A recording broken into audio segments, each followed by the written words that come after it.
special edition of Today on a Thursday morning, coming to you live from New York and Iran. You're looking at the capital city of Tehran, a city of some 16 to 17 million people in a country that is still a mystery to many people in the West, and government to government, still a thorn in the side of many administrations in the West. I'm Matt Lauer in Tehran, reporting here from Iran, and back in New York, we've got Ann, Natalie, and Al. Good morning again, folks. How you doing? Doing great. Matt, good morning. You know, it's so interesting to hear what life is like there for women. What are we going to learn in this half hour about what life is like for the average Iranian?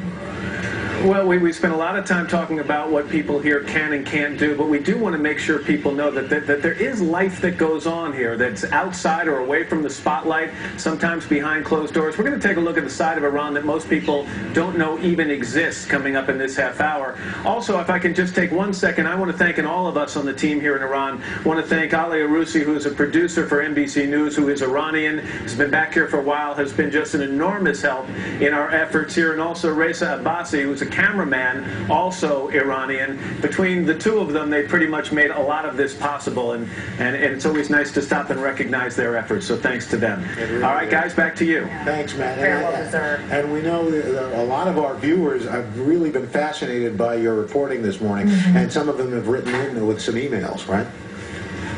Yeah, somebody asked, I know one of the emails was from Jay, and he wrote, how safe is it for Americans to go to Iran? Well, just keep in mind, we don't have diplomatic relations with Iran. You can't just buy a ticket and fly here. You need a travel visa. However, we understand there are some organized tours, and we were even told that last week there were some 20 Americans here in Iran. Another question comes from Scott in Atlanta. He said, what's the reaction to you and your cameras from the Iranian people? Curiosity, much like if you took a camera to a street anywhere in the United States, they're curious, and then when they hear you're American, I think they get a little more curious. They want to hear what you're saying, what I'm saying about them, and then sometimes they offer their opinions about us. But at no point here have I had anyone express any hostility toward me or America in general. And finally, another viewer, Jennifer, wants to know, is the economy, how is the economy in Iran? That is a problem spot here for President Ahmadinejad. Inflation very high, unemployment very, very high. There is gas rationing here, even though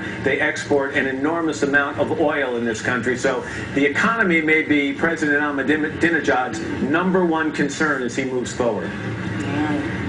That's fascinating. Well, thanks a lot, Matt. Really appreciate it. Anyway, we're going to be talking more